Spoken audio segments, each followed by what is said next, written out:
তাবারাকা বরকতময় আল্লাযী ওই সত্তা, বিয়াদিহিল মুলক যার হাতে ক্ষমতা। এই আয়াত পড়লে এই সূরাটার ভেতরে 30টা আয়াত আছে। কয়টা? 30টা। এশার নামাজের পরে ঘুমানোর আগে কোন মানুষ যদি প্রতিনিয়ত এই সূরাটা পড়ে, আর এর ভেতরে 30টা পয়েন্ট আছে। এই 30টা পয়েন্ট যদিও দুনিয়ার প্র্যাকটিক্যাল লাইফে সত্যি আমল করতে পারে, মরণের পরে এই সূরা কবরে তাকে শাস্তি থেকে বাঁচিয়ে দেবে। এমনকি কিয়ামতের ময়দানে সূরায়ে মুলক আল্লাহর সামনে দাঁড়িয়ে ঝগড়া পর্যন্ত করবে রব্বুল আলামিন। তোমার এই বান্দা তার প্র্যাকটিক্যাল লাইফে আমাকে আমল করেছিল, আমাকে কাজে পরিণত করেছিল, সুতরাং আমি তোমাকে বলছি তোমার এই বান্দাকে তুমি মাফ করে দাও, নয়তো তোমার কোরআন থেকে আমারে কেটে বাদ দিয়ে দাও। আমার মতো সলিমদ্দি আপনার মতো মানুষের জন্য কোরআন থেকে আল্লাহ আয়াত কেটে বাদ দেবে? বলেন বলেন। শেষ পর্যন্ত আল্লাহ আমাকে আপনাকে যারা এই আয়াতটা এখন থেকে আমল করবেন, শেষ পর্যন্ত নবীজি বলেন আল্লাহ তাদেরকে মাফ করে দেবে। কি আছে এই সূরার ভেতরে? যেহেতু 30টা আয়াত আমরা 2টা পড়েছি, অন্তত 2টা পর্যন্ত দেখি কি আছে। বরকতশালী, করুণাময় ওই আল্লাহ যার হাতে রাজত্ব ক্ষমতা, এটা যদি কেউ বিশ্বাস করে সে জীবনেও একথা আর বলতে পারবে না ক্ষমতার উৎস জনগণ। তাকে কথা বলা লাগবে, মুখেও বলা লাগবে, বিশ্বাসও করা লাগবে ক্ষমতা একচ্ছত্র মালিকানা আল্লাহর। তাবারাকা শব্দ দিয়ে আল্লাহ আয়াত শুরু করলেন কেন? যতগুলো তাফসীর আমি দেখেছি মুফাসসিরিন ইকরাম জানিয়েছেন, যত রকমের দোষ দুনিয়ার মানুষ আল্লাহকে দিতে পারে, সব দোষ থেকে, সব আয়াত থেকে আমার আল্লাহ নিজেকে আগেই মুক্ত ঘোষণা করছেন।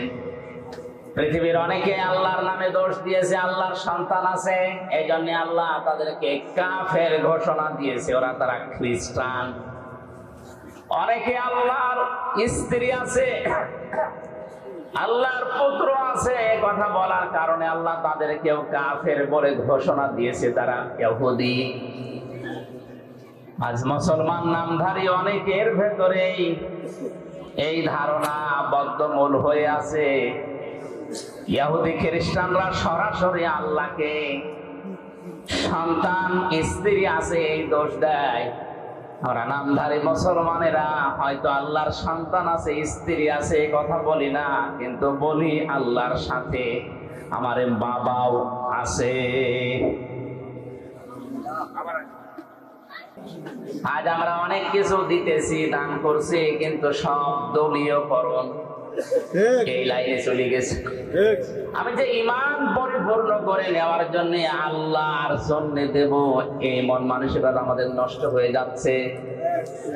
অমানা আলিল্লাহ, আপনি যদি নিষেধ করেন কাউকে দিতে, কাউকে দেবেন না, এইটাও হওয়া লাগবে শুধুমাত্র আল্লাহর জন্য।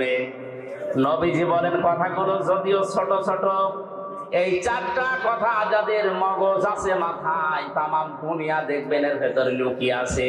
আমার তো মনে হয় এই 4টা কথায় নবীজি যা জানাতে চেয়েছেন, আমার যতদিন হায়াত আল্লাহ দিয়েছেন, আমি এই 4টা পয়েন্টের উপরে যদি কথা বলি আমার জীবনই শেষ হয়ে যাবে। সব এর ভেতরে আছে। আপনি কাউকে ভালোবাসবেন আল্লাহর জন্যে, কাউকে ঘৃণা করবেন আল্লাহর জন্যে, কাউকে দান করবেন আল্লাহর জন্যে, দান করা থেকে বিরত থাকবেন আল্লাহর জন্য, তাহলে দুনিয়ায় থাকে কি? এই 4টা গুণ যদি কেউ অর্জন করে, নবীজি বলেন ফাকাদ ইসতাকমালাল ঈমান। এই আরবি গ্রামার যারা জানে, ফা ব্যবহার হয় 19টা অর্থে। কয়টা? 19টা। এর 13 নাম্বার কায়দাতে আছে, বালাগাত মান থেকে দেখবেন। এই ফা ব্যবহার করার নিয়ম হচ্ছে আগের যে বর্ণনা নবীজি করছিলেন বা আপনি করছিলেন, এই কথাগুলো যদি কেউ মেনে নেয়, তাহলে পরের কথায় ফা দিয়ে গ্যারান্টি দেওয়া হচ্ছে। এরপরে আবার কদ আছে, কদ মানে নিশ্চয়, অবশ্যই। নবীজি বলেন ফাকাদ ইসতাকমালাল ঈমান, এই 4টি গুণ যদি কেউ দুনিয়ায় অর্জন করে, ও যেন ওর ঈমানকে পরিপূর্ণ করে নিল। জোরে বলেন আল্লাহু আকবার। আমি সহ যারা শুনলাম, এখন থেকে এই হাদিসটার উপরে যেন আমল করতে পারি। নবীজি আল্লাহ তাওফীক দিন। জোরে বলেন আমিন। সূরা মুলক থেকে 2টা আয়াত পড়েছি। জবান খুলে তাফসীর শোনার নিয়তে, শয়তান যদি আশপাশে থাকে যেন চলে যায়। বল, আউযু বিল্লাহি মিনাশ শাইতানির রাজীম। বিসমিল্লাহির রহমানির রহিম।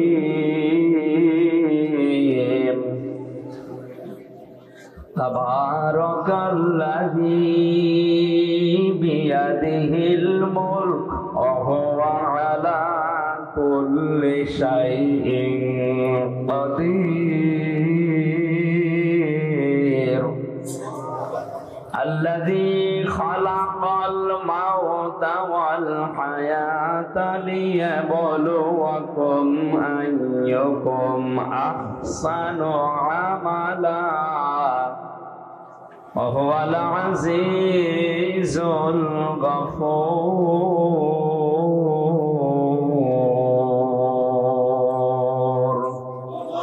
সাদাকাল্লাহুল আযীম। সূরা মুলক কোন সূরা? বলেন বলেন। মুলক শব্দের শাব্দিক অর্থ বলার দরকার নেই, এ ঝামেলা। আমরা সূরার অর্থের দিকে যাচ্ছি। তাবারাকা বরকতময়, আল্লাযী ওই সত্তা, বিয়াদিহিল মুলক যার হাতে ক্ষমতা। এই আয়াত পড়লে এই সূরাটার ভেতরে 30টা আয়াত আছে। কয়টা? এশার নামাজের পরে ঘুমানোর আগে কোন মানুষ যদি প্রতিনিয়ত এই সূরাটা পড়ে, আর এর ভেতরে 30টা পয়েন্ট আছে। এই 30টা পয়েন্ট যদিও দুনিয়ার প্র্যাকটিক্যাল লাইফে সত্যি আমল করতে পারে, মরণের পরে এই সূরা কবরে তাকে শাস্তি থেকে বাঁচিয়ে দেবে। এমনকি কিয়ামতের ময়দানে সূরা মুলক আল্লাহর সামনে দাঁড়িয়ে ঝগড়া পর্যন্ত করবে রব্বুল আলামিন। তোমার এই বান্দা তার প্র্যাকটিক্যাল লাইফে আমাকে আমল করেছিল, আমাকে কাজে পরিণত করেছিল, সুতরাং আমি তোমাকে বলছি তোমার এই বান্দাকে তুমি মাফ করে দাও, নয়তো তোমার কোরআন থেকে আমারে কেটে বাদ দিয়ে দাও। আমার মতো সলিমদ্দি আপনার মতো মানুষের জন্য কোরআন থেকে আল্লাহ আয়াত কেটে বাদ দেবে? বলেন বলেন। শেষ পর্যন্ত আল্লাহ আমাকে আপনাকে যারা এই আয়াতটা এখন থেকে আমল করবেন, শেষ পর্যন্ত নবীজি বলেন আল্লাহ তাদেরকে মাফ করে দেবে। কি আছে এই সূরার ভেতরে? যেহেতু 30টা আয়াত আমরা 2টা পড়েছি, অন্তত 2টা পর্যন্ত দেখি কি আছে। বরকতশালী, করুণাময় ওই আল্লাহ যার হাতে রাজত্ব, ক্ষমতা। এটা যদি কেউ বিশ্বাস করে, সে জীবনেও এ কথা আর বলতে পারবে না ক্ষমতার উৎস জনগণ। তাকে কথা বলা লাগবে, মুখেও বলা লাগবে, বিশ্বাসও করা লাগবে ক্ষমতার একচ্ছত্র মালিকানা আল্লাহর। তাবারাকা শব্দ দিয়ে আল্লাহ আয়াত শুরু করলেন কেন?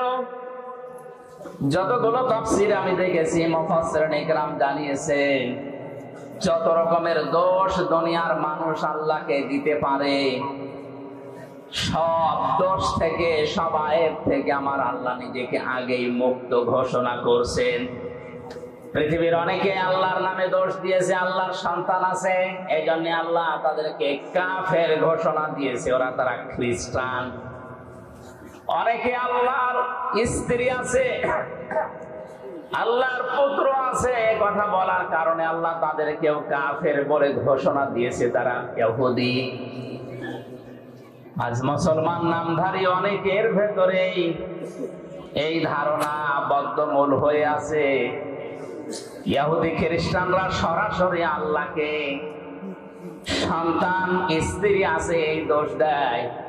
আমরা নামধারী মুসলমানেরা হয়তো আল্লাহর সন্তান আছে, স্ত্রী আছে, কথা বলি না, কিন্তু বলি আল্লাহর সাথে আমার বাবাও আছে। কবরে যে লোকটা শুয়ে আছে এর উপরে এত বেশি বিশ্বাস করে মানুষ, মনে হয় আল্লাহ ওর থেকে অনুমতি নিয়ে তারপরে কোনো কাজ করবে। যে সমস্ত বিষয়ে মানুষ আল্লাহর সাথে শিরিক করতে পারে, তাকে দোষ দিতে পারে, সব রকমের অক্ষমতা, দুর্বলতা, সব রকমের দোষ থেকে, আয়েব থেকে আমার আল্লাহ নিজেকে মুক্ত ঘোষণা দেওয়ার পরে এমন একটা শব্দ দিয়েছেন, বিয়াদিহিল মুলক, আমি আল্লাহর কুদরতি হাতে দুনিয়ার সব ক্ষমতা। ওয়া আলা কুল্লি শাইইন কদির, সব কিছুর উপরে আমি আল্লাহরই ক্ষমতা চলে। আপনার 3.5 হাত বডি, এইটার উপরও আপনার ক্ষমতা চলে না। আপনার নাক আপনার কথা শোনে না, আপনার এই হাতও আপনার কথা মতো চলে না। বলেন কেমন করে পায়খানায় যান? যে যদি বলেন আমি কিন্তু এই দেশের মন্ত্রী, কোন দুর্গন্ধ যেন আমার নাকে না আসে, নাক বলবে বেটা যদি বাঁচতে চাস আগে আমার চেপে ধর। কথা বলছে না কেন? নাকও আপনার কথা শোনে না। আপনার শরীরের অঙ্গ প্রত্যঙ্গ গুলোই তো শুনছে না। এমনকি কিয়ামতের ওই কঠিন ময়দানে অঙ্গ প্রত্যঙ্গ যারা আল্লাহর আইনের বিরুদ্ধে ব্যবহার করেছে, এগুলো তাদের বিরুদ্ধে সাক্ষ্য হয়ে দাঁড়াবে। জোরে বলেন নাউজুবিল্লাহ। আল্লাহ রাব্বুল আলামিন বলেন, আল-ইয়াওমা নাখতিমু আলা আফওয়াহিহিম ওয়া তুকাল্লিমুনা আইদিহিম ওয়া তাশহাদু আরজুলুহুম বিমা কানু ইয়াকসিবুন। সূরা ইয়াসিনের 5 নম্বর আয়াতে আছে, কিয়ামতের দিন আল্লাহ মানুষের মুখের উপরে মোহর লাগিয়ে দেবে, সেলাই করে দেবে। হাত আল্লাহর সাথে কথা বলবে। আইদিহিম দিয়ে আল্লাহ শুধুমাত্র এই হাত বোঝাননি, হাত মানে বিভিন্ন রকমের হাত দুনিয়ায় মানুষের চলতে গেলে থাকে। কথা বলেন না, কত রকমের হাত দুনিয়াতে আপনি ব্যবহার করেন। কেউ এই হাত ব্যবহার করছে, কেউ টাকা পয়সার হাত ব্যবহার করে, কেউ ক্ষমতার হাত ব্যবহার করে।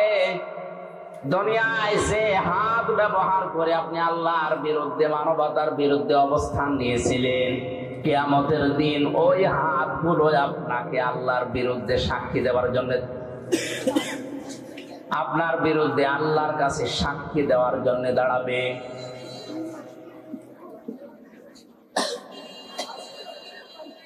কক্সবাজারবাসী, এই জন্য আমাদের এখান থেকে থেমে যাওয়া লাগবে। আমার হাত দিয়ে, সে সম্পদের হাত, ক্ষমতার হাত, এই হাত কোন হাত দিয়ে যেন আল্লাহ রাসূল এবং মানবতার বিরুদ্ধে কোনো কাজ না হয়। আজকে হয়তো অনেককেই দেখতে পাচ্ছি, কিন্তু চোখ বন্ধ করার পরে আমার সাথে থাকা দূরের কথা, কেউ আমার সাথে থাকতেও চাইবে না। কোরআনে কারীম জানিয়েছে, ওয়াকুল্লুহুম আতিহি ইয়াউমাল কিয়ামাতি ফারদা। সূরা মরিয়মের 95 নম্বর আয়াতে আছে, কিয়ামতে প্রত্যেকটি মানুষকে আল্লাহ তার নিজের কাছে ডাকবেন, স্রেফ একা একা। কয়জন করি? বলেন বলেন। সুতরাং বিভ্রান্তি যদি কেউ ছড়ায়, কিয়ামতে অনেকে হাজার হাজার মুরিদ নিয়ে উঠবে, এটা পুরা মিথ্যা কথা, আয়াতের সাথে সাংঘর্ষিক। কোন মানুষ যদি বলে কিয়ামতে আমার অমুক বাবা লক্ষ কোটি মুরিদ নিয়ে আসবে, স্লোগান দিতে দিতে, এটা মিথ্যা কথা। আল্লাহর কোরআন জানিয়েছে কিয়ামতে প্রতিটি মানুষ উঠবে। কয়জন করে? বলেন বলেন। ফাইদা নুফিখা ফিস-সূরি ফালা আনসাবা বাইনাহুম ইয়াওমাইযিন ওয়া লা ইয়াতাসাআলুন। সূরা মুমিনুনের ভেতরে আল্লাহ বলেন, যখন সিংহায় ফুৎকার দেওয়া হবে, যত রকমের সম্পর্ক আছে মানুষের সাথে, সব সম্পর্ক কাট হয়ে যাবে।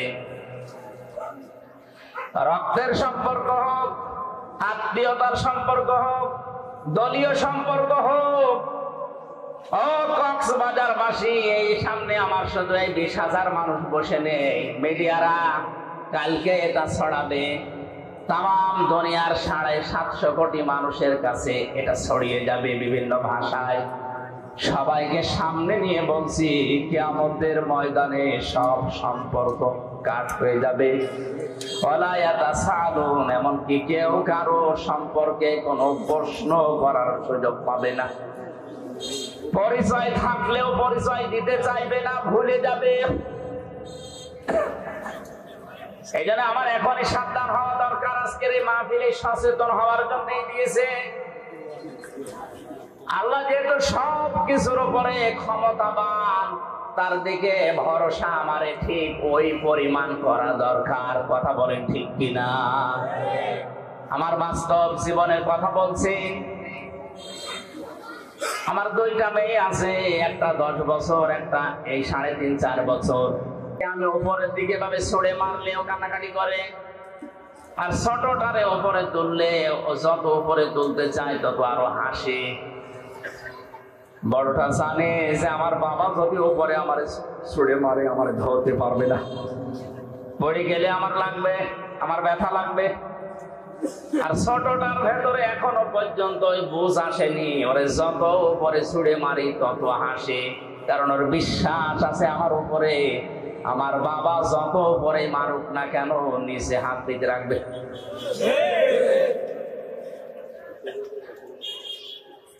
এই যে আলা করলে সাইয়্যিন কাদির, সব কিছুর উপরে আল্লাহর ক্ষমতা চলে। আল্লাহর উপরে তাহলে কিভাবে ভরসা করা দরকার। আমার মেয়ে ফারিহা জান্নাতের মতো ভরসা আমার উপরে যেভাবে করে, ওই ভরসা এখন আমাদের আল্লাহর উপরে নেই। আল্লাহ রাব্বুল আলামিন তখন তার ক্ষমতার কথা, ভরসার কথা, দোষ ত্রুটির মুক্তির কথা বলছিলেন। এই যে বিয়াদিহিল মুলকের ভেতরে লক্ষ লক্ষ কথা তাফসিরে আছে। হঠাৎ করে আল্লাহ আলোচনার ধরন পাল্টিয়ে ফেললেন। তার ক্ষমতার কথা, নির্দোষের কথা, পবিত্রর কথা, এগুলো বলতে বলতে আল্লাহ সব পাল্টিয়ে আলোচনার ধরন পাল্টিয়ে দিয়ে বললেন, এবার মানুষের জীবন এবং মৃত্যু সংক্রান্ত ভয়ঙ্কর 2টা তথ্য আল্লাহ দিয়েছেন। জবান খুলে বলেন, আল্লাযী খালাকাল মাউতা ওয়াল হায়াতা লিয়াবলুয়াকুম আইয়ুকুম আহসানু আমালা ওয়াল আজিজুল গফুর। আজকে নতুন একটা তথ্য এই আয়াত থেকে আপনাদেরকে শোনাবো। শেষের দিকে একটু তাফসীর শেষ হোক। আল্লাহ রাব্বুল আলামিন হঠাৎ আলোচনার ধরন পাল্টিয়ে এবার বলতে আরম্ভ করেছেন, আল্লাযী খালাকাল মাউতা, তিনি কিন্তু ওই আল্লাহ যিনি দোষ ত্রুটি থেকে মুক্ত, যার হাতে ক্ষমতা, যার সব ক্ষমতার মালিক যিনি, তিনি তোমাদের মউত আর হায়াত সৃষ্টি করেছেন। আমাদের মউত আর হায়াত বানিয়েছেন কে? আল্লাহ। আয়াতের সর্বপ্রথম শব্দ কিন্তু আল মাউতা, মউত দিয়ে। দ্বিতীয় নম্বরের শব্দ আল হায়াতা, আল্লাহ আগে হায়াত না বানিয়ে মউত আগে বানিয়েছেন। মুফাসসিরিন ইকরাম লিখেছেন, দুনিয়ার মানুষ একথা মনে প্রাণে 100 ভাগ বিশ্বাস করো যে তুমি আর যাই করো না কেন মরা লাগবে। পৃথিবীতে বহু নাস্তিকের জীবনে আমি পড়েছি, সালমান রুশদি সহ ডক্টর আহমেদ শরীফ, কত নাস্তিক যারা আল্লাহকে পর্যন্ত বিশ্বাস করেনি, কিন্তু এই কথা তারা বিশ্বাস করে বলতে বাধ্য হয়েছে যে মরা লাগবে। কি করা লাগবে? 6665টা আয়াত পর্যন্ত অনেকে অস্বীকার করেছে, এখনো করছে, ভবিষ্যতেও করতে পারে। একটা মাত্র আয়াত কেউ অস্বীকার করেনি, করতেও পারবে না কিয়ামত পর্যন্ত। কুল্লু নাফসিন যায়িকাতুল মাউত সুম্মা ইলাইনা তুরজাউন। আল্লাহ পাক বলেন, অবশ্যই সবাইকে মরা লাগবে, ফিরে আসা লাগবে আমি আল্লাহর কাছে। কার কাছে? মাউতা শব্দ আল্লাহ দিয়েছে তাফসিরে আমি মাউতের ধরন পেয়েছি, মানুষের মরণের যন্ত্রণা পেয়েছি প্রায় 10 রকম। মরণের পরে অধিকাংশ মানুষের এই আকৃতি আর থাকবে না। কোরআন জানিয়েছে ইউরাফুল মুজরিমুনা বিসিমাহুম ফায়ুখাযু বিন নাওয়াসি ওয়াল আকদাম। জবান খুলে কোরআনের আয়াত বলেন, ফাবিআইয়ি আলা'i রাব্বিকুমা তুকাজ্জিবান। কিয়ামতের ময়দানে পাপিষ্ঠদেরকে আমি আল্লাহ জিজ্ঞাসা করব না, ও হামজা এই কাজ করেছিলে না? দুনিয়ার মানুষ আমরা দেখি আদালতে, এই 3টা বছর আমি জেলখানায় ছিলাম, যতবার আদালতে গেছি সাক্ষী নেয়, এমনকি আমাকেও বিচারক জিজ্ঞাসা করে আপনার নামে এই অভিযোগ আপনি করেছেন কিনা।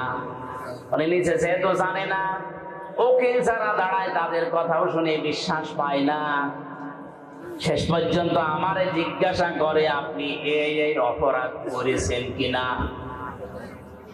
আল্লাহ পাক বলেন, মানুষের এই বিচার ব্যবস্থা আর আমি আল্লাহর বিচার সম্পূর্ণ আলাদা। যেহেতু বিচারক ওই জায়গায় ছিল না, ওর অতীত বর্তমান ভবিষ্যৎ কিছু জানা নেই, এই জন্য জিজ্ঞাসা করি না এটা করেছেন কিনা। আমি আল্লাহর সব জানা আছে, এই জন্য কাউকে তার পাপের কথা আমি জিজ্ঞাসা করব না, ওর শরীরের ভেতরে ওই চিহ্ন ফুটিয়ে তুলবো। তাফসিরে 10 প্রকার মানুষের নাম আমি পেয়েছি। অনেক মানুষ মরণের পরেই তার চেহারা পাল্টিয়ে কুকুরের মতো হয়ে যাবে। আপনি যতই সুন্দর করে কাফন দাফন দিয়ে উপরে ফুলের পাহাড় লাগিয়ে দেন, ভেতরে আল্লাহ তার আকৃতি কুকুর বানিয়ে দিয়েছে। কুকুরের চেহারা হবে কাদের? তাফসিরে আছে, মুফাসসিরিন ইকরাম জানিয়েছেন, দুনিয়ায় কুকুরের স্বভাবকে, একটা কুকুরকে আপনি খাবার দেবেন, যা দিয়েছেন, ও যদি মরণ পর্যন্ত খায় তাও শেষ হবে না। পাশেরটা যদি কিছু দেন হামলা দেবে। এক কথা বলছে না? কুকুরের এই চরিত্র, এই স্বভাব আজ বাংলাদেশে অনেকের ভেতরে আছে। নিজের যা সম্পদ আছে, যা উপার্জন করেছে, ও যদি মরণ পর্যন্ত খায় তাও শেষ হবে না, এরপরেও মানুষেরটা হামলা দেয়। এ ধরনের মানুষ দিন দিন কমে যাচ্ছে। হ্যাঁ, 15-20 বছরে আরো বেড়েছে। নিজের যা আছে আমার মনে হয় ওর 14 বংশ কোনদিন শেষ হবে না খেয়ে, এরপরেও পাশেরটায় হামলা দেয়। আল্লাহর কসম, কোরআনে কারিমের সূরা রহমানের এই আয়াত থেকে বলছি, মরণের পরে আপনার আকৃতি থাকবে না, যদি থাকে তাহলে কোরআনের এই আয়াত মিথ্যা হয়ে যাবে। এখন বলে না কেন? এখানে সমস্যা আছে। ইউটিউবার যারা আছে, যে ভিডিও করছে, এই কথাটা মনে হয় কাট করে কালকে ছেড়ে দেবে যে হুজুর কোরআন মিথ্যা হয়ে যাবে, এই কথা। আমি এটা বললাম, আমি করোনা নিয়ে একটা তথ্য দিয়েছিলাম ভোলাতে, এরা কাটসাট করে এমন ভাবে উপস্থাপন করেছে, রিমান্ডে আমার জিজ্ঞাসা করে আপনি এটা বলেছেন, অথচ আমি তো ওইটা বলতে চাইনি। আগের কথা পরের কথা কেটে দিয়ে এখানে প্রসাব করিবেন, না করিলে 50 টাকা দেবেন। প্রসাব যদি নাও লাগে, টাকা বাঁচানোর জন্য প্রসাব করি, শেষে ধরা খায়। আমার এই ধরা খাইয়েছে এরা, এই কাটসাট করে 2 মিনিট 2.5 মিনিট করে ছাড়ে, আর এইগুলো আমার রিমান্ডে জিজ্ঞাসা। অথচ ওই কথা তো আমার না, আপনি আগের কথা পরের কথা 1 ঘন্টা 1.5 ঘন্টা 2 ঘন্টা কথা বলি, এগুলো না দিয়ে মাঝখান থেকে 2.5 মিনিট দিয়ে দিলেন, ও আগে পরে কি আছে আমি তো জানি। অন্তত এই 150-200 ক্যামেরা যারা এসেছেন, আপনাদের হাতে পায়ে ধরে বলছে এই ক্ষতি আর করেন না, আমি আবার হয়তো আপনাদের জন্য যাবো, কারণ এরাই ঝামেলা করে। এটা আর করেন না ভাই। এই জন্য আমাদের আকৃতি যদি মরণের পরে কুকুরের মতো করতে না চাই, তাহলে মানুষের সম্পদে হামলা দেওয়া, অবৈধভাবে খাওয়া, এটা এই মুহূর্ত থেকে বন্ধ করা লাগবে। কিছু মানুষের আকৃতি হবে সাপের মতো, সর্পের মতো। সাপের কাজ হচ্ছে একটা মানুষকে সবল দেয়, লোকটা মারা যায়, সাপের কোনো লাভ। এই জবাব দেন না কেন?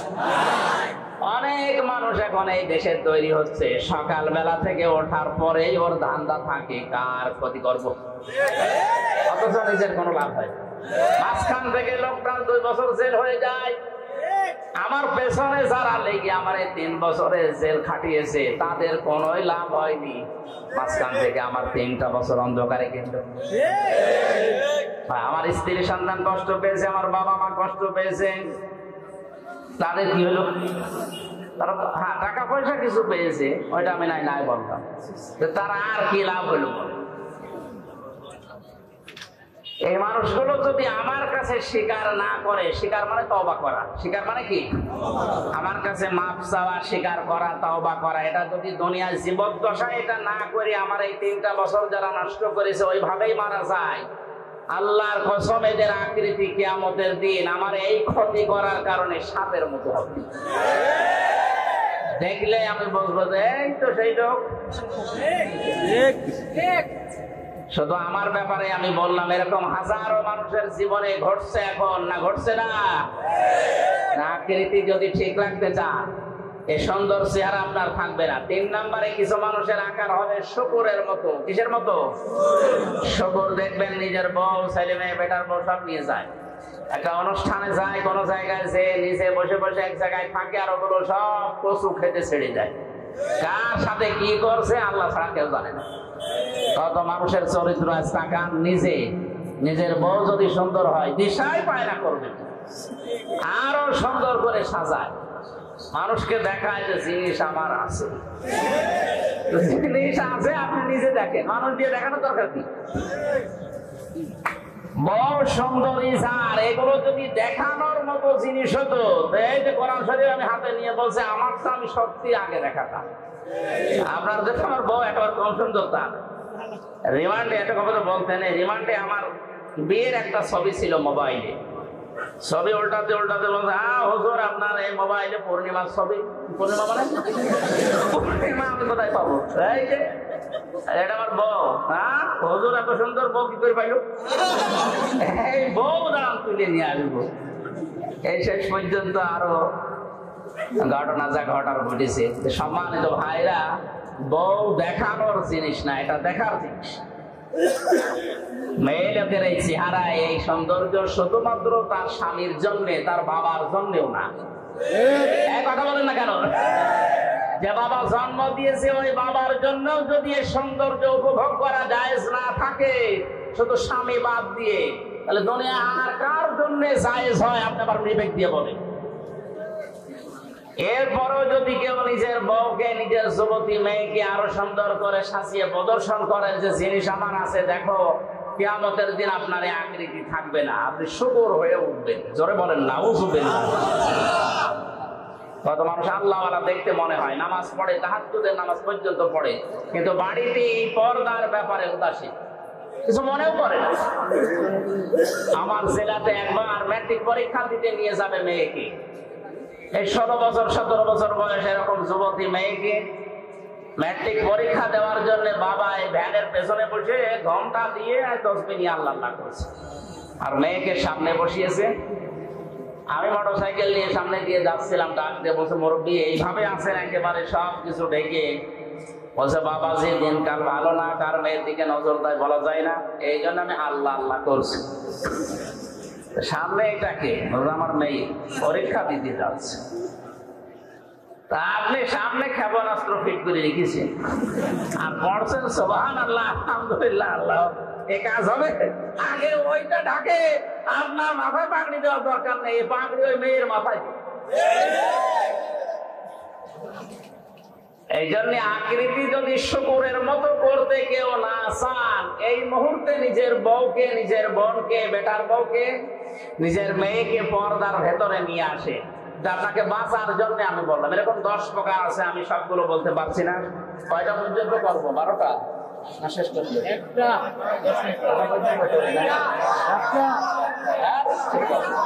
সভাপতি আছে না? আলহামদুলিল্লাহ, সুবহানাল্লাহ।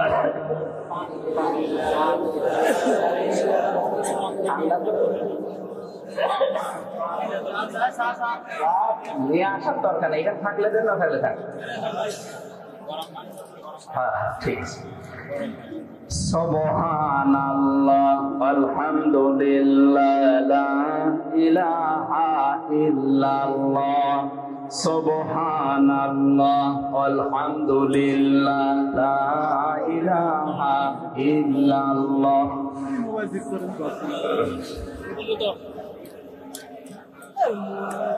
আমি জিকির করতে বললাম নাকি খাজা বাবা বলতে বলছি? আপনারা তো পুরুষ মানুষ, মহিলা প্যান্ডেল আছে না? ওই জায়গায় যদি যে বলতাম যে জিকির করেন, ওরা এমন আওয়াজ দিত এর থেকে 3 গুণ আওয়াজ হইত। আমি তো মহিলা প্যান্ডেলের জিকির চট্টগ্রাম বিভাগে বিভিন্ন জায়গায় হয়, এগুলো দেখেছি। জিকির করতে বললাম, আপনারা যেখানে জিকির করছেন এখানে পুরুষ মানুষ আছে তো? দেখেন তো আগে, দেখেন দেখেন না কেন পুরুষ নেই? জিকির করেন সুবহানাল্লাহ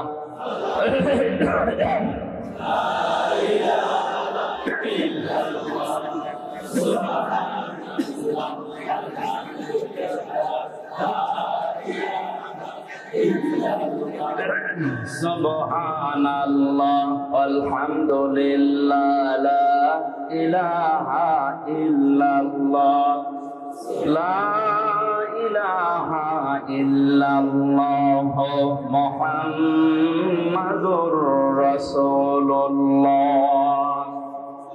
আমার ভাইরা একটু খেয়াল করে শোনেন, মাউতা শব্দ দেওয়ার পরে আমার আল্লাহ প্রথম নাম্বারে দিয়েছেন এই জন্যে যাই করেন মরা তো লাগবে, আর মরণের যন্ত্রণা এত তীব্র এত কঠিন। ওয়াজাতে সাকরাতুল মাউতি বিল হক যালিকা মা কুনতা মিনহু তাহিদ। আল্লাহ রাব্বুল আলামিন বলেন, পৃথিবীর সব কিছু তোমার দৃষ্টিতে মিথ্যা হতে পারে, কিন্তু মরণের যন্ত্রণা হক, এটা সত্য। আমরা জানি হযরত ইদ্রিস নবী আলাইহিস সালামের জীবনী পড়েছি, আমি তাফসীরের ভেতরে দেখেছি হযরত ইদ্রিস নবী আলাইহিস সালাম তিনি শখ করে একবার মৃত্যুবরণ করতে চেয়েছিলেন। ডাক দিয়ে বলে রব্বুল আলামিন, আজরাইল ফেরেশতা আমার কাছে এসে, তার সাথে আমার বন্ধুত্ব আছে, কথাবার্তা হয় আমার সাথে, আমি মরতে চাই, তার মানে মরণের যন্ত্রণা কেমন এটা আমি একটু দেখতে চাই। তুমি আজরাইলের সাথে আমার বন্ধুত্ব আরো গাঢ় করে দাও। আল্লাহ রাব্বুল আলামিন কোন বিষয়ে যদি সিদ্ধান্ত নেন, বলেন কুন ফায়াকুন, সঙ্গে সঙ্গে হয়ে যায়। ফেরেশতা আজরাইলের সাথে তার বন্ধুত্ব হয়ে গেল। হাদিসটা যদিও জয়ীফ, দুর্বল, আমি শুধু শিক্ষার জন্য বলছি। ডাক দিয়ে বলে ফেরেশতা, আল্লাহ আপনার সাথে আমার বন্ধুত্ব তৈরি করে দিয়েছে, আমিও বন্ধুত্ব করেছি, কিন্তু এটা টিকিয়ে রাখতে হলে কয়েকটা কথা আপনার শোনা লাগবে বন্ধু হিসাবে। 1 নম্বরে, আমি মৃত্যুবরণ করে দেখতে চাই যে মরণের যন্ত্রণা কেমন। ফেরেশতা বলে, রব্বুল আলামিন কার কাছে পাঠিয়েছো বন্ধুত্ব করার জন্য?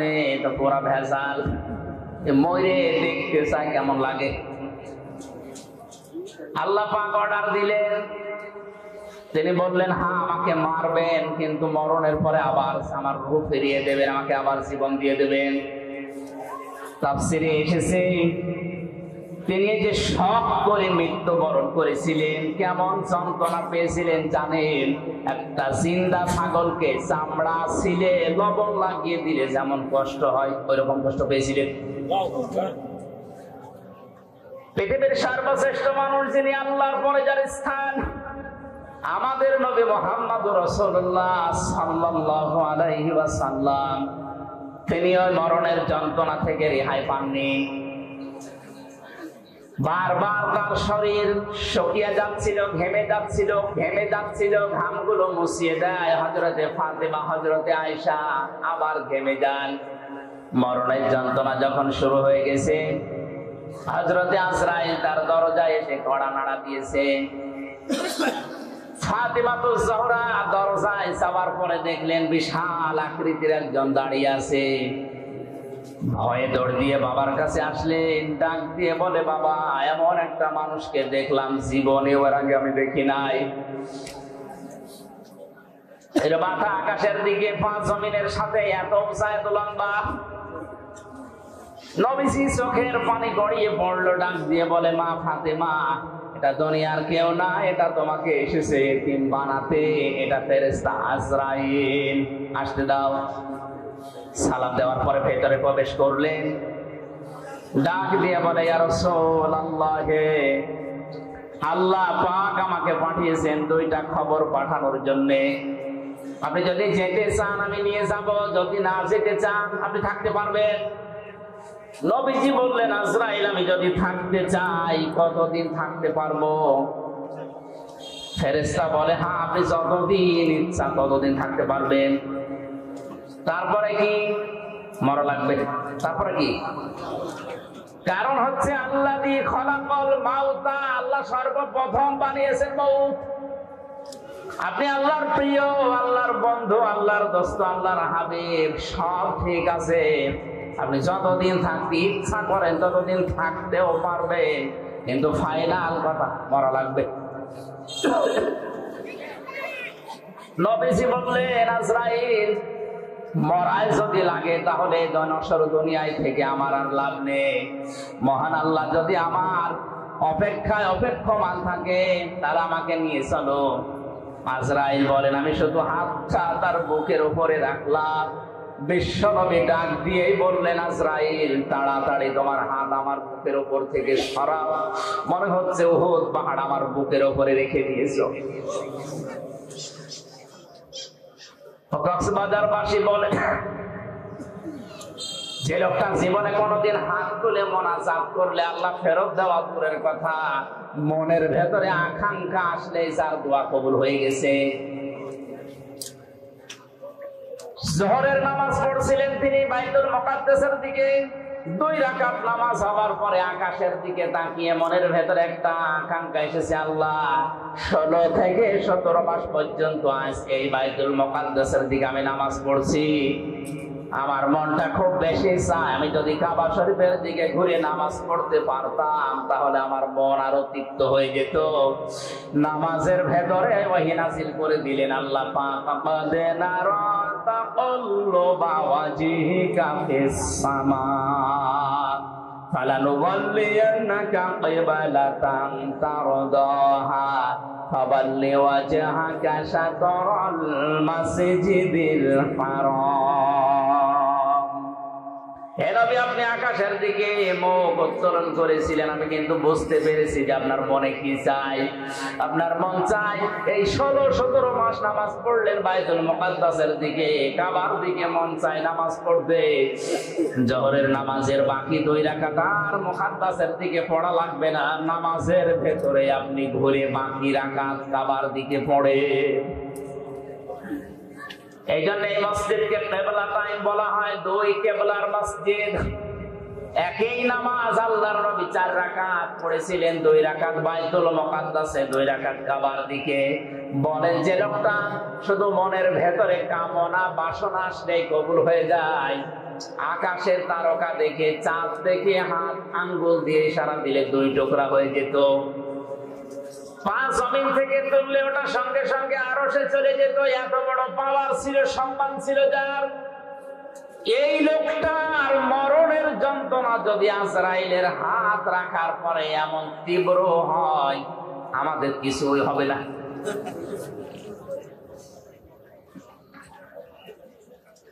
হযরত ঈসা আলাইহিস সালামের ঘটনা আমি তাফসিরে বাইজাবের ভেতরে পড়েছি। হযরতে ঈসা নবীর জামানার সমসাময়িক মানুষেরা খুব ভালো করে খেয়াল করেন, মরণ মাউতা শব্দ আল্লাহ দিলেন প্রথমে কেন, আর মরণের যন্ত্রণাটা কেমন, কতদিন থাকে এটা। হযরতে ঈসা নবীর উম্মতেরা ডাক দিয়ে বলেন, আল্লাহর নবী, আপনি বিভিন্ন মুজিজা দেখিয়েছেন, আজকে একটা নতুন মুজিজা আপনাকে দেখানো লাগবে। এটা একটা পুরাতন কবরস্থান, এখান থেকে যদি আপনি একটা লাশ উত্তোলন করে জীবিত করে তার মুখ থেকে সাক্ষী দিতে পারেন যে লা ইলাহা ইল্লাল্লাহ ঈসা রুহুল্লাহ, তাহলে আপনার উপর আমরা সবাই ঈমান আনব। নবীরা বিপদে পড়লে সঙ্গে সঙ্গে সিজদায় পড়ে যেতেন। হযরত ঈসা সিজদায় পড়ে ডাক দিয়ে বলে, রব্বুল আলামিন, এরা আমাকে একটা চ্যালেঞ্জ ছুড়ে দিয়েছে, এই চ্যালেঞ্জের মোকাবেলা করা আমার দ্বারা সম্ভব না, যদিও আমি নবী।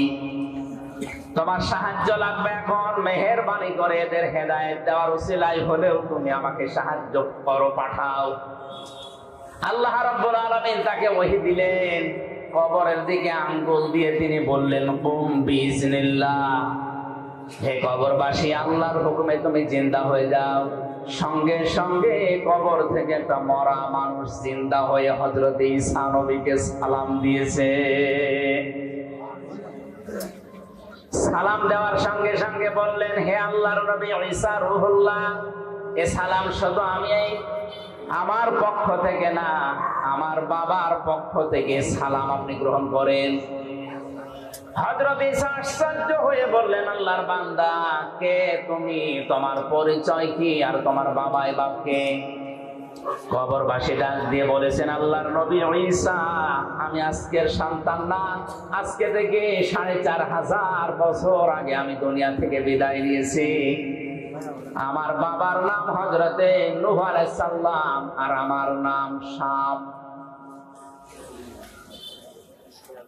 আমার বাবা ইন্তেকালের আগে আমাকে জানিয়েছিল মরণের পরে তোমাকে 1000 বছর পরে আবার একবার জিন্দা হওয়া লাগবে জামানার নবী হযরতে ঈসার মুজিজার কারণে। এটা আল্লাহ আমাকে জানিয়েছে, এটা তোমাকে আমি ওসিয়ত করলাম। তুমি যেহেতু আবার জিন্দা হবে, এক নবী আর এক নবীর ভাই, এজন্য আমি নূহর ভাই হযরত ঈসা, আমার ভাই ঈসা যখন তোমাকে জিন্দা করবে, ওই সময় তুমি তাকে আমার সালামটা পৌঁছিয়ে দিও।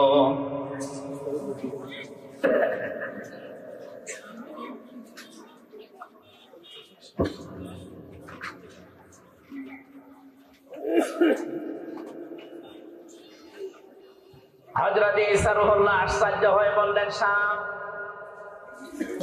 তুমি 4500 বছর কবরে আছো, কিছু আশ্চর্য কথা আমার একটু শোনাও। শাম বলে, ঈসা রুহুল্লাহ, হে আমার চাচা যান, কারণ এক নবী আর এক নবীর ভাই, এই হিসাবে আপনি আমার বাবার ভাই, আপনি আমার চাচা। আপনাকে আমি দুটা সত্য কথা আমার জীবন থেকে শোনাচ্ছি। তাফসীরে বাইজাবি মুফাসসির লিখেছেন, 1 নম্বরে তিনি বলেছিলেন, আল্লাহর নবী ঈসা আমার চাচা। মরণের সময় হযরতে আজরাইল যখন আমাকে তাড়া করছিল, আমার রূহটাকে যখন চাপতে চাপতে শেষ পর্যন্ত আঙ্গুলের মাথা দিয়ে বের করছিল, আমি এমন কষ্ট পেয়েছিলাম ওই সময়, যে যন্ত্রণা আমি অনুভব করেছিলাম, যে তীব্র যন্ত্রণা। 4500 বছর এই কবরে পড়ে আছি, এখন ওই যন্ত্রণা আমার শরীর থেকে যায়নি, এখনো ব্যথা করে।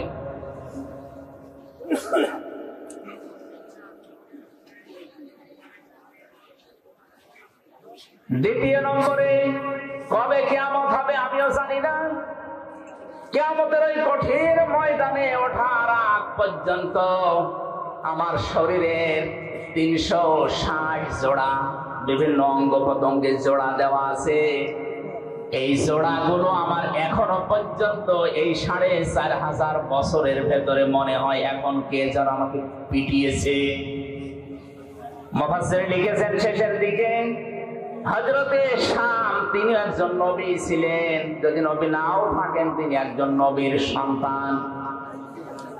বাংলার মুসলমানেরা বলেন বিবেক দিয়ে, একজন মুসলমান নবীর সন্তান, তিনি একজন নবী, এরকম কথা আছে। তার মরণের যন্ত্রণা যদি এরকম তীব্র হয়, 4500 বছরও তিনি ভুলতে না পারে। আমরা যারা সাধারণ মুসল্লি, সাধারণ মুসলমান যারা, তাদের মরণের সময় কি হবে এটা আল্লাহ ছাড়া আর কেউ জানে না। এই জন্য এই মরণের যন্ত্রণা থেকে কেউ যদি রেহাই পেতে চায়, নবীজি ওই সময় আজরাইলকে বলেছিলেন, ভাই মরণের যে যন্ত্রণা সব আমার বুকের উপরে তুমি এখনই শুরু করে দাও, কিন্তু আমার এতিম উম্মতদেরকে তুমি কিছু বলবা না। আজরাইল বলেছিলেন, না এটা কথা দিতে পারলাম না, কিন্তু একটা কথা আপনাকে আমি দিতে পারি। কোরআনে কারীমের 6666টা আয়াতের ভেতরে সূরা বাকারার 255 নম্বর আয়াত যদি আপনার উম্মতেরা ফরজ নামাজ শেষ করার পরে পড়ে, আর আয়াতের ভেতরে আল্লাহর 10টা ক্ষমতার কথা আছে। কয়টা? বলেন বলেন।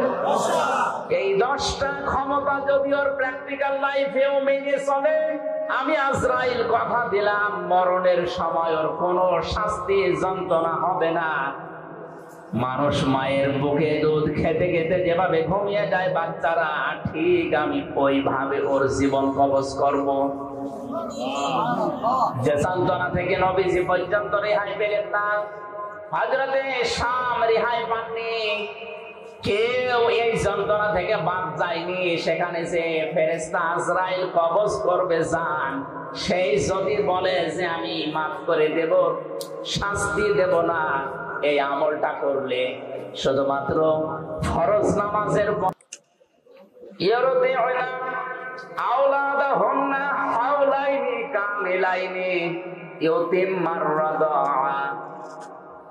শব্দটা মজারে মুআন্নাস না, এটা হচ্ছে মুযাক্কার শব্দ, পুরুষের জন্য আল্লাহ ব্যবহার করেছেন। এই আয়াত দ্বারা বোঝা যায় দুধ পান করার দায়িত্ব বাবার। বাবা টাকা পয়সা খরচ করে হলেও মাকে দিয়ে এই দায়িত্ব পালন করাবে। মা যদি দুধ পান না করায় মায়ের গুনাহ হবে না। বাবা যদি টাকা পয়সা দিয়ে খরচ করে হলেও সন্তানকে বাঁচিয়ে রাখার জন্য মাকে দিয়ে দুধ পান করায়, এটা বাবার দায়িত্ব। মা দায়িত্বটা পালন করে দেয়, টাকা পয়সা না নিয়ে, এটা আমাদের উপরে হিসাব। আমার ভাইরা, আমি এতিমমার ব্যাখ্যাটা করে যাচ্ছি না। আমার শব্দটা 2 বছর বাদ চলে গেল, 24 মাস, 30 মাসে আর কয় মাস থাকে? বলেন বলেন। মুফাসসিরিন ইকরাম লিখেছেন, একটা মানুষকে কমপক্ষে মায়ের পেটে থাকা লাগবে সর্বনিম্ন 6 মাস। বিজ্ঞানে আয়াত গবেষণা করে জানিয়েছে 6 মাসের আগে কোন সন্তান যদি দুনিয়ায় আসে, ওটা তার বাবার বৈধ সন্তান না, ওইটা হচ্ছে অন্য বাবার দেওয়া। ওইটা কি বলেন না কেন? বলেন বলেন। সূরা কলমের 13 থেকে 17 পর্যন্ত এখানে প্রায় 13টা গুণ, 9টা গুণ আছে। যারা যারও সন্তান দুনিয়ায়, এদের 9টা গুণ আল্লাহ এখানে দিয়েছে। পৃথিবীতে যারা যারও সন্তান, তাদের 9টা গুণাবলী আছে। 1 নম্বরে গুণাবলী, এরা কোরআন বিরোধী। বাংলাদেশ সমাজ, বিশ্বে যারা সত্যি সত্যিই কোরআনের আলোচনা বিরোধী, কোরআন বিরোধী, এদের জন্ম আল্লাহ ছাড়া আর কেউ জানে না। ওর মাও যদি বলে না এটা আমারই, আমার বিশ্বাস হবে না। এখানে আপনার জন্ম হয়তো ঠিক আছে, কোরআনের বিরুদ্ধে যে নিজের জন্ম খারাপ করবেন এমন কপাল পোড়া আপনি হবেন। আপনি থেমে যান।